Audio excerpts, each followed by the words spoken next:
Here we are again in Catherine Cottage, which is the middle cottage of Starcroft Cabins, close by Battle of Hastings, where tomorrow, upon the very kind invitation of English Heritage, I'm going to hold 3 presentations and also a pre-publication sale of my new novel, The Last Princess. The Last Princess is Geetha Godwinson, the daughter of Harold II Godwinson, the last Anglo-Saxon king, and also the daughter of England's true House of Dragons. Her story bridges myth and modernity, and you know what? Let me read you a couple of pages from the prologue. Lots of pages before I reach the prologue. Real value and glasses from all that writing. Prologue, October 1066. The long-haired star does not come overnight. The tides of time make no haste, knowing of their power. It sneaks into our sky during the last days of summer, when our men lie in the south coast, tirelessly on the lookout over the channel. By the time the harvest beckons, and father has no choice but to disband the army, it is still a speck in the sky.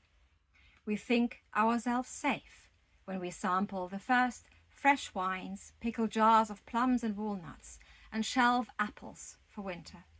Surely the light we see is the moon, waxing or waning.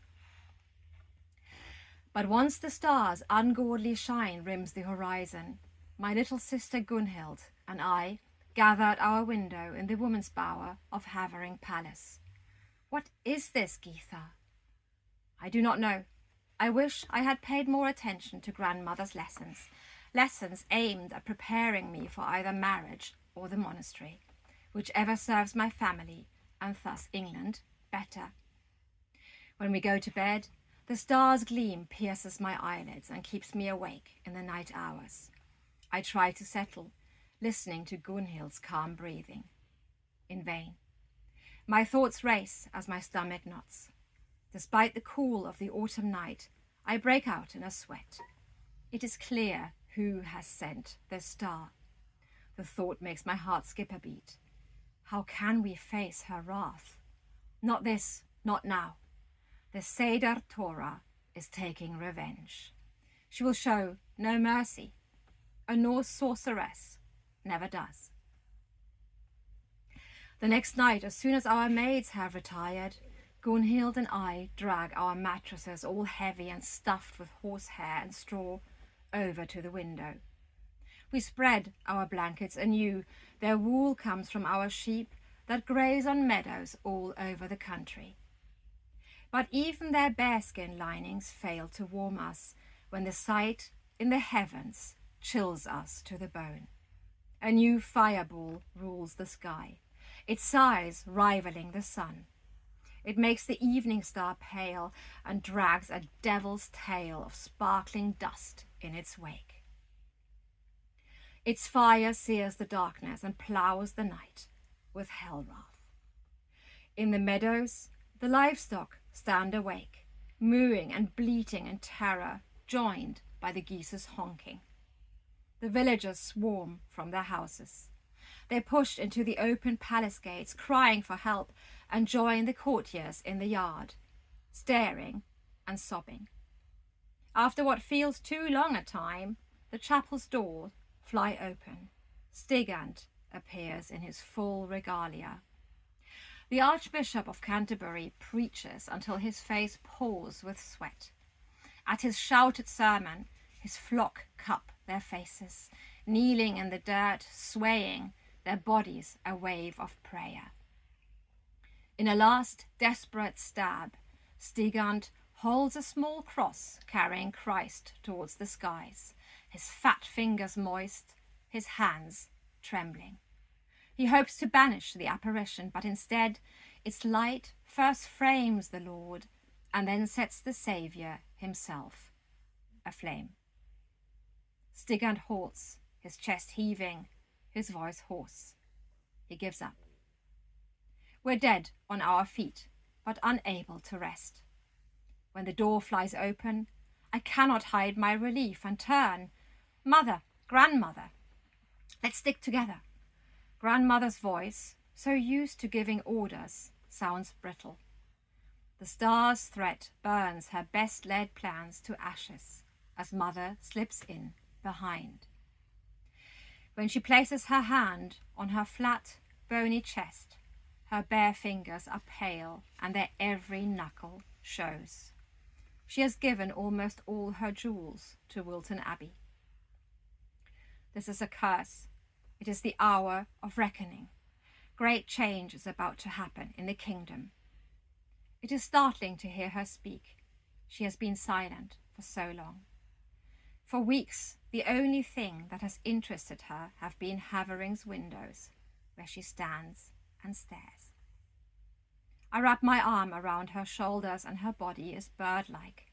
I smell mead on her breath and I hold her close, never wanting to let go. I will keep her safe, no matter what. What will happen to us, Mother? Gunhild's blue eyes are wide. The walls of Havering Palace give no safety, but offer us like choice morsels on a plate. You are a child. No harm will come to you. Mother strokes back Gunhild's thick blonde curls. Then she turns to me. Come here, Geitha Haraldsdóttir. She raises her veil, freeing its fabric from the neckline of her dress. Beneath, she finds a golden chain with a pendant. Once her fabulous wealth was the base of father's power, giving him the fyrd, the simple soldiers ready to lay down their lives for him, and the geld, the rental income of her countless hides.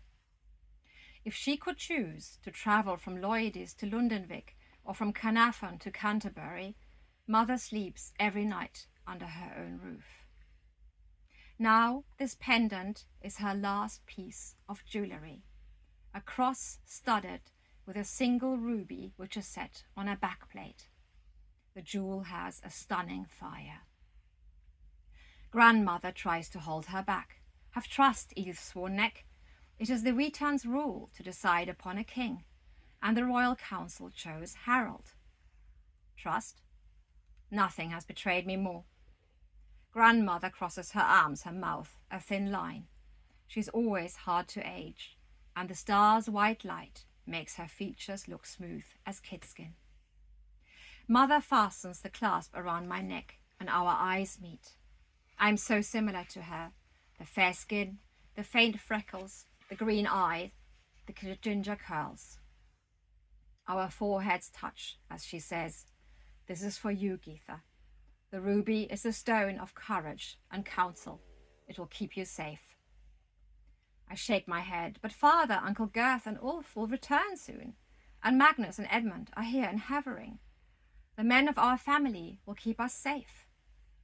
The men of our family, the words hang in the air as Mother's fingertips brush the pendant, taking leave of it.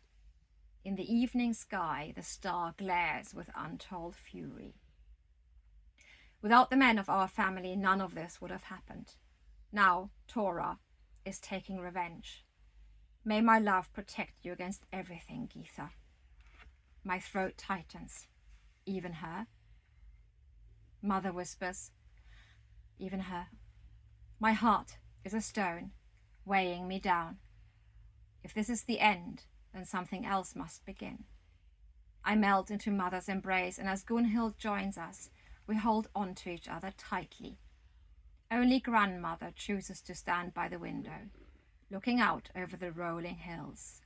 The stars' fire on their summits is the searing trail of Tora's revenge.